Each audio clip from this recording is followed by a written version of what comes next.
Thank you for joining again with us at Hardcore Connections. My name is Griffin O'Connor. I am COO of Hardcore Connections. I'd like to introduce Gerald Randall again, CEO of Hardcore Connections, and Donnie Boisvert, our guest speaker tonight. Hello. Today we're going to be talking about hope and resilience. To start us off, I'd like to just define, kind of talk about what exactly hope and resilience is. Hey guys, yeah, thanks for joining us. So to me, hope means having a belief, right, that there can be improvement in a certain situation or mindset, right? We need to hope things will change. We need to hope that things will get better if we're able to maintain, healthy recovery and a healthy state of mind, body, and spirit. And resilience for me, is just as important, right? Because it's coming from someone with multiple unsuccessful attempts at recovery, right? We talked about this on our last episode. Sometimes we start to lose a little bit of hope, right? Mm-hmm. Is this going to be my life forever, right? Am I going to be sleeping under a bridge, stuck on Mass Ave? And that's where the resilience comes in, right? Resilience to maintain a level of hope, right? To take affirmative action and try to keep trying, baby. Keep trying to get a meaningful connection and to gain some traction, in a program of recovery. So to me, hope and resilience go hand in hand. And it was hearing from individuals like we're going to hear from in a moment here, like Donnie, that have a pretty intense story, right? With also unsuccessful attempts at recovery. I don't know what Donnie's story is going to share that with us, but this individual that was saying, like, dude, this dude had multiple unsuccessful attempts like me. Right, used like me, committed crimes like me, and is now recovering like I want to be, right? And that was enticing to me. That was enticing to me. So I'm looking forward to hearing, from Mr. Boisvert and his story, from experience, strength, and hope, and and what hope and resilience means to him. Yeah, thank you. Yeah, and I appreciate you guys having me. And very similarly, I have that same belief. Hope is finding your reason, the motivation to want to make changes, to want to improve your life, to want to be a better version of you. And a lot of times, and especially in situations like mine, there's not a lot of that around. The proverbial cycle and wheel of being stuck in this chaos because of where I'm at and who I'm around. It can be easy to just kind of fall in line, and just continue. And resilience is, despite being knocked down, getting back up anyway, moving forward, trying to find a reason to be that better person, similarly to hope, and that's why they go hand in hand for me as well. So a little bit about my story. I come from a very large family. I grew up most of my life in Worcester, not in good neighborhoods, not around good situations. My mother is... For all her many failings, she was a wonderful woman and she tried her best, she really did. But she was a single mother struggling to provide for everybody, and so that left us in situations where sometimes we had to fend for ourselves, and we found a way. And that's the resilience part, is being in these situations where there isn't much hope. You come home from school, being picked on in school, one of 3 white families in our neighborhood being picked on as soon as I get off the bus. Go into our house, is little food, no food. Sometimes dinner was prepared. Sometimes we had to prepare dinner. Sometimes we had to find things. So there was a lot of chaos. And so hope was never a thing I had. What I learned was if I wanted things, I had to either go fight for it, take it, or figure out a way to get money for it. And so that's what I focused on.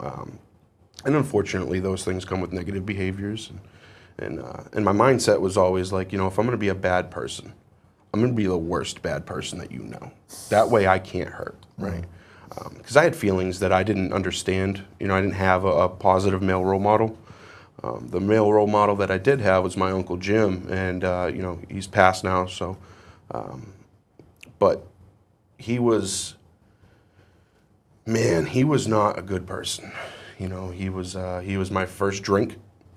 He would send me to the fridge when I was a kid to go get his 40 ounce, and in order to prove I was a man, he cracked it. Here, you take the first sip, I was a kid, 8, 9, 10 years old. We're sitting down, cooking family Thanksgiving, and we're drinking beers and taking shots and playing Madden overnight, and it was normalized, drinking for me was normalized, and it led to other things, but it wasn't just those, it was the behaviors, right? And for me, those showed early. The behaviors was everything was early, I wanted more of what I what made me feel good. You know, if it was attention, or if it was friends, or if it was, you know, whatever it would have been that would have made me feel good. I wanted more of it. I wanted it now, right? That immediate gratification piece. So I chased those feelings in every part of my life.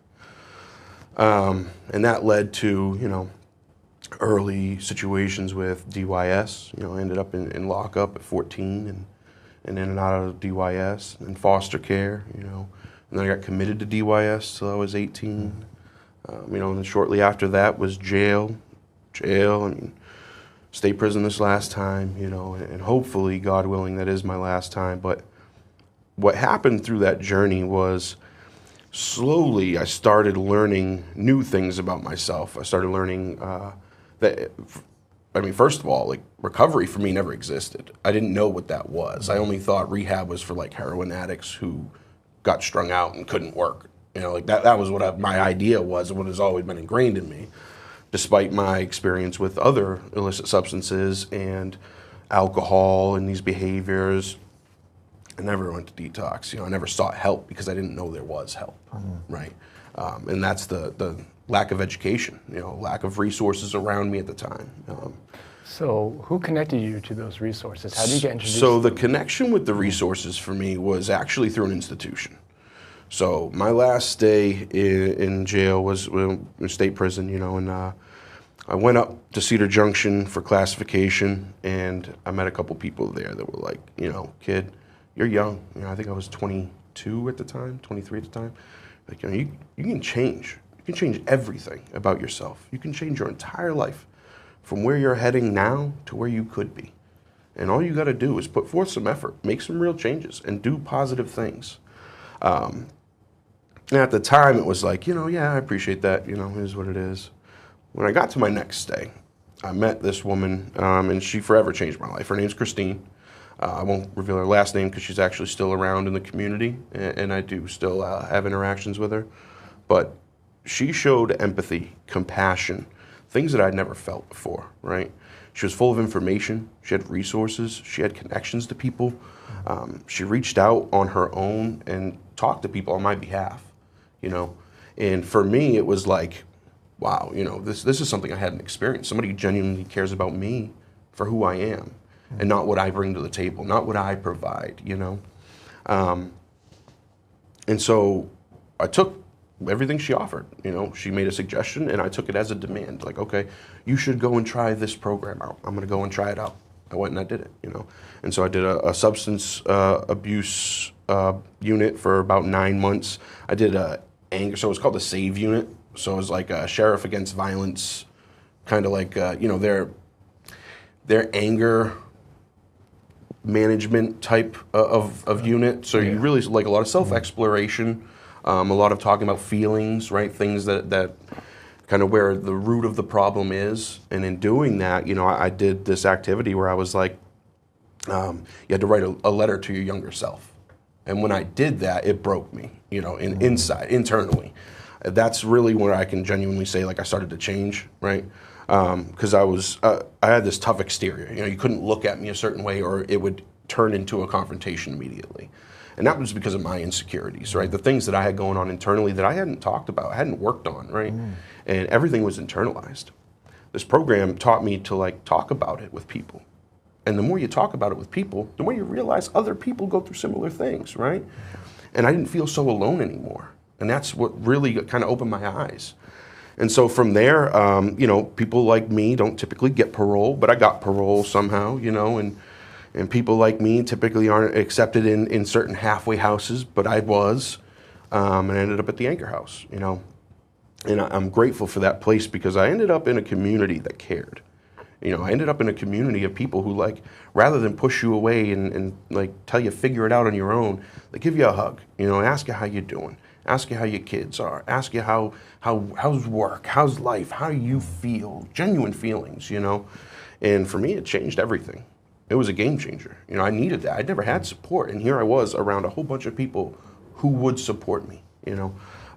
And these good men in this community, and not that it wasn't any woman, but the men in this community taught me how to be a good man. They taught me how to be a good father, how to be a good husband, how to be a good friend, how to be a good employee. And these things I had never learned.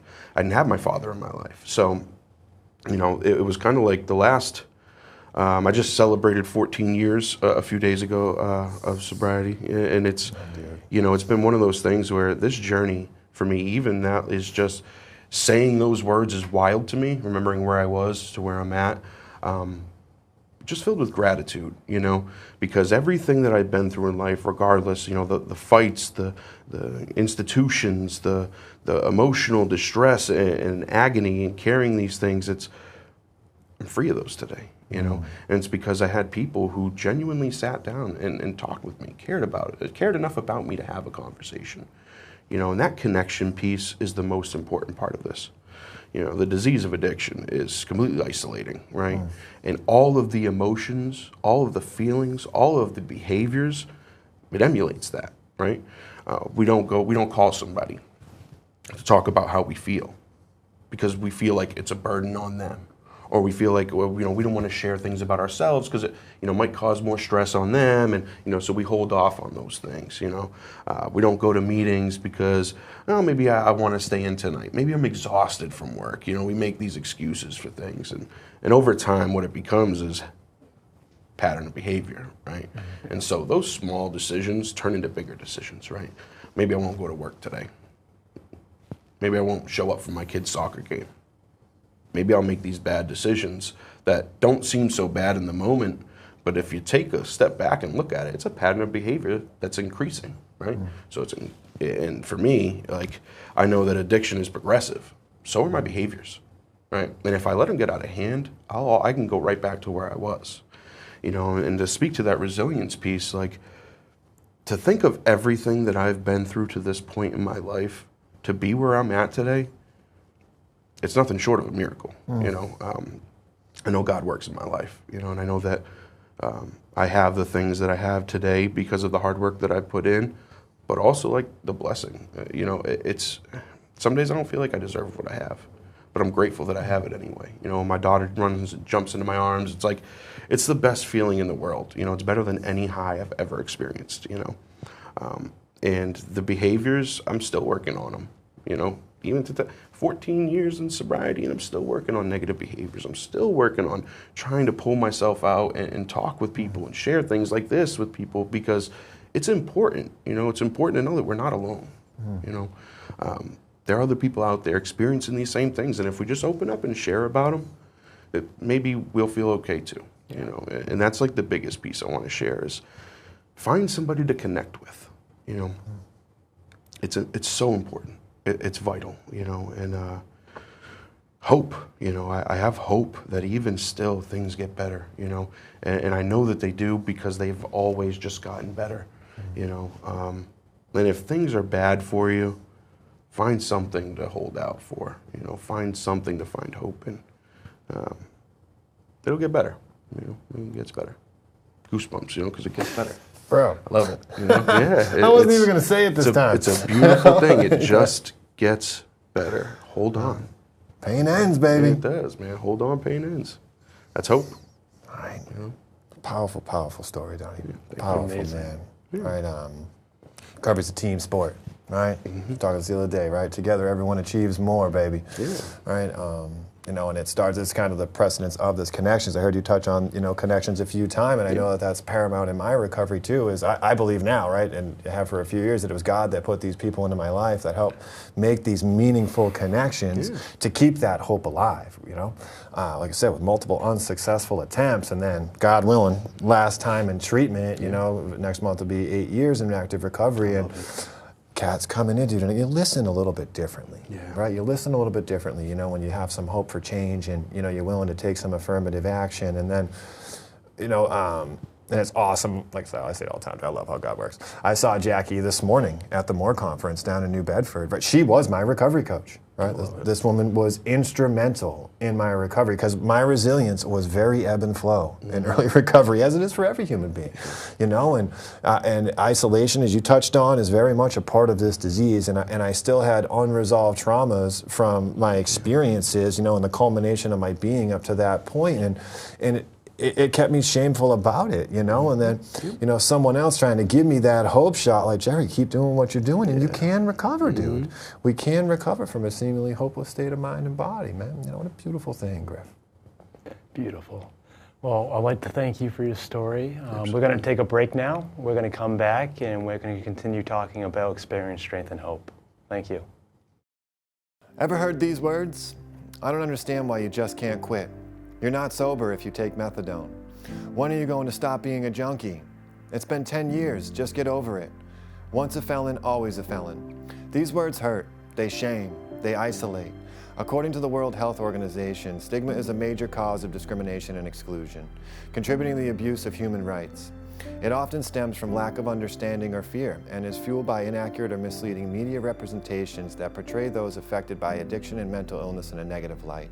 But we can change this. We can reduce the stigma. First, talk openly about your experiences. If you have overcome a mental health or addiction problem, share your story. There are others out there who can benefit from your courage. Second, educate yourself and others. Learn ways to recognize and reduce stigma and share what you have learned with your community. Finally, be conscious of the words you use. Remember, words matter. Let's work together to create a world where everyone feels valued and supported. Let's work together to provide hardcore connections and smash stigmas.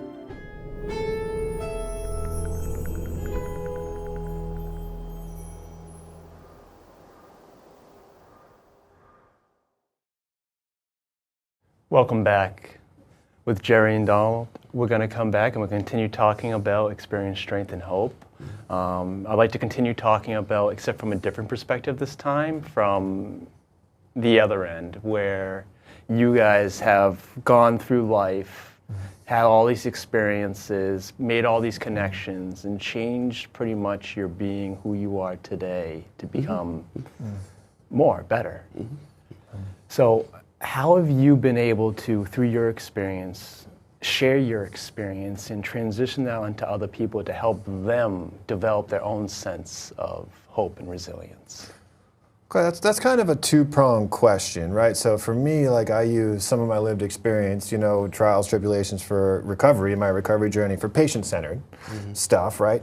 And then obviously operating at a CEO level, you know, and at some other levels at some other agencies, you know, try to pivot my experience to how to use that for staff to benefit the patient experience, right? So I know my experience, from my experience, lived experience being a person in recovery, and even more importantly, out there in active addiction, right? I wasn't aware, right? Like, I knew, like Donnie touched on rehab. What is rehab, right? What is detox? What is CSS? What is IOP? What's a SOAP program? I didn't know what any of this stuff was. And because I didn't know and I didn't have a meaningful connection, right, for someone to give me that information, I would stay out there, you know, and then experiencing that, right, like I said, I was blessed with God putting these people in my life, and I know now that the purpose was for us to formulate finalize some of this, right, and how important it is to provide those meaningful connections. You know, I've had the experience of working on a detox, a clinical stabilization, a TSS. I've worked at a couple outpatient levels, and through my tenure have identified some gaps and barriers, right, and this is a systematic thing. This isn't anything specific for agencies, right? I think agencies across the board experience some of these challenges, you know, because you're unable to be reimbursed for some of the support services, right, and causes some gaps in that continuum, which causes an opportunity for risk, you know. So to use that experience to say, how do we tighten this up, man? Right, so some of my experiences of hope and resilience, you know, times that I've fallen and was able to get back up, and look what we're able to accomplish if we just keep moving forward, you know, and help individuals identify that you're experiencing a symptom of your disease. You should never feel some type of way for experiencing an illness of your disease. This is a chronic, relapsing disease. Why does the community chastise individuals for experiencing a symptom of disease? That's what it is, right? So it's about educating, right, and providing a positive experience to instill that hope and keep that resilience alive, to keep an individual engaged in a program of recovery.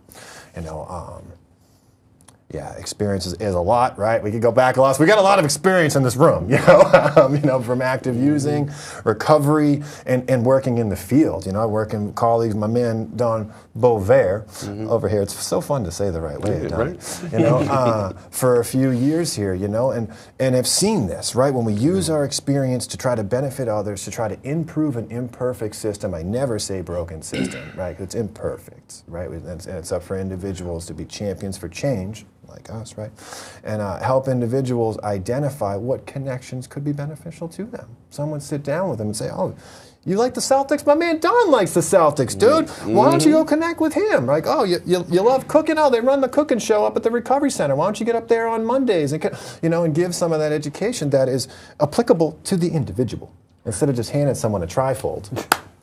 Here you go, big dog. Make the best of it, right? No, right? That's going in a drawer. It's going in my bag when I AMA with my blister pack gabapentin, and I'm on the move. It's about giving someone the information readily and bridging a connection to improve the patient experience and the recovery experience. I'll pass it on. and I love that you bring that up. Because for me, when I was going through this process, I was just open, right? Very open with the people that I was dealing with, like, the counselors that I had, the therapist that I was seeing, the individual providing medication, medical treatment, whatever it might be. I had to remain open, right? Because my very first instinct is to just close off and become a shell. But I'd always done that, right? And so from the other side, I'd spent the better part of the last decade as a substance abuse counselor at the Anchor House, halfway house here in Plymouth, transitioned to the assistant director. And so I get to engage with individuals in that capacity and try to be the one who instills that hope, who helps bring out these feelings and these thoughts and process through these things. And it's a very different feeling, sitting on this side of that.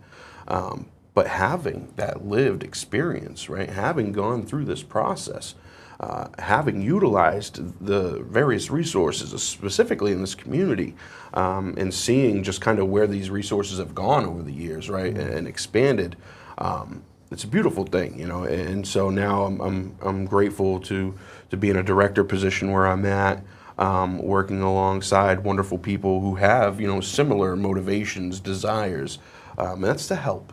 In whatever capacity that looks like. And like Jerry was touching on, it's very much individualized. We have to make sure that when we're connecting with people, we're connecting with them, not the idea of them. They're not just another individual who's struggling that might need to know where the nearest bus station is, or, here's $2, good luck, They're people. They're people, right? This is an opportunity. And Jerry talks about often, opportunities to help on a regular basis are presented, right? What do we do with them? And if an individual who's in my position, I've come from where I've come from and I'm at where I'm at, if I'm not willing to help, if I'm not willing to engage, at least offer the opportunity for hope, right? Then what am I doing? And I feel like that's how we should look at these things. We're dealing with individuals, we're dealing with people.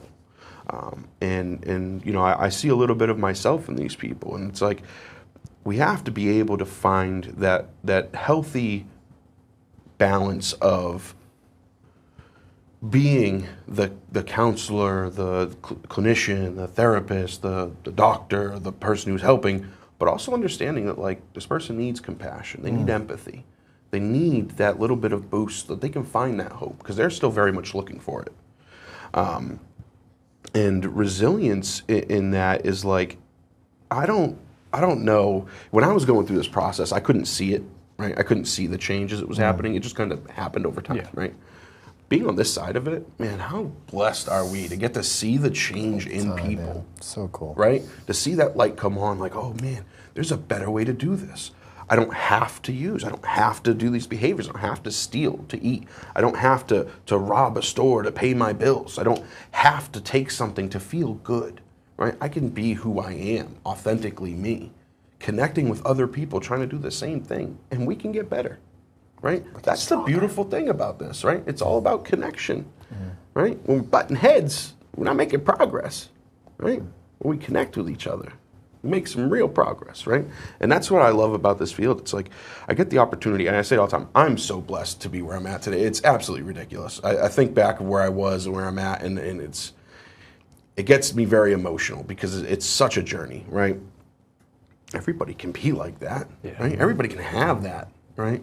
And I can play a part in that, and it's my responsibility being where I'm at to play a part in that. You know, very much like Jerry was saying, God put me here for a reason.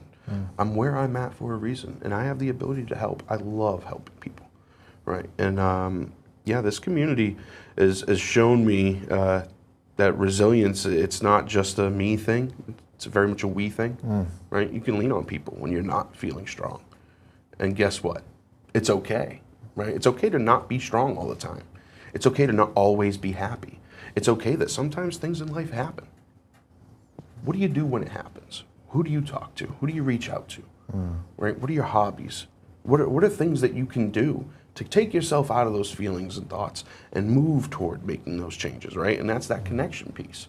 Connect with the right people, the people who are doing the right things, people who ask you how you're doing, right, on a regular basis, because that's important. Right? How many times do you meet somebody once, twice, you get the number like, oh, yeah, I'll call you, nothing, right? How about that person who contacts you 2, 3, 4 times a week? It's like, hey, how you doing, man? How you really doing? Right? How you feeling today? You all right today? How's everything going? Those are the people you want to keep in your life because those are the people who care about you. Yeah. Right? And it's important to have that connection to these people. And I say it, man, to as many people as I can, but find something greater than yourself to connect to as well. Right? Something for a higher purpose, a higher meaning. And in that, you'll find a lot of hope. Right? And strength, right? 'Cause that's what it was for me, baby. Word, baby. Right? When strength. you find a passion and drive, right? Yes. That was for me. Like, so I was like, all right, this is what I want to do, dude. This is my calling. I didn't know how I was going to help people, but I very much knew that I wanted to help people challenged with the similar issues that I had experienced. And when you're passionate and you're making moves, right, and for positive to affect positive change, there's strength in that. Right, like it builds that motivation, it builds that momentum, right? And inertia, right? Objects in motion will remain in motion, right? It's like, all right, I just got to start the ball rolling. Especially when they're my size. You know what I mean? You know what I'm saying? Right, but it was locking elbows with people just like yourself, man. That have laid some groundwork before me. It's like, dude, if this cat can do it, maybe I can do it, right? So that using your individuals like yours for that experience to help build some strength and confidence in myself. And then hope things will change, right? And then you see things changing. Yeah. And you know what the crazy part about that is when all that happens too, and I see that happening in you, that instills hope in me as well. That gives me more strength, more motivation to do it again and again, right? And that's how we build up communities like this, where it's not just one person reaching out to everybody, it's everybody reaching out to each other, right? That's that community. That's that we piece we talk about. And that's why it's important. To keep that hope alive, Griff. Right? Keep that hope alive. Bring some unity in the community. Let's lock elbows, work together, right, and improve health equity. If us 3 cats can get it, dude, you know what I mean? I tell them all the time, if I can do this stuff, I promise anybody can do this. Right. Really, anybody. And it's about getting connected to the education to affect positive change. And there are resources out there for everything. Oh my gosh, yeah. Everything. I mean, oh, wow, even more resources than I probably even are aware that are out there, And it just takes, just asking, talking to somebody, connect with somebody, get the information. It's out there. Connections, they will make recovery possible. Absolutely. Interaction between one individual and another individual, helping each other is just a beautiful thing. Yeah. All right, opposite of addiction is connection, but connection to what, Griff? Connection. That's where we come in. That's where we come in, baby. Thank you for joining us for this session. I'd like to invite you guys to join us next session where we're going to talk about medications to treat opiate use disorder with our guest, Dr. Gonzalez. Look forward to seeing you then. Thank you. Thank you.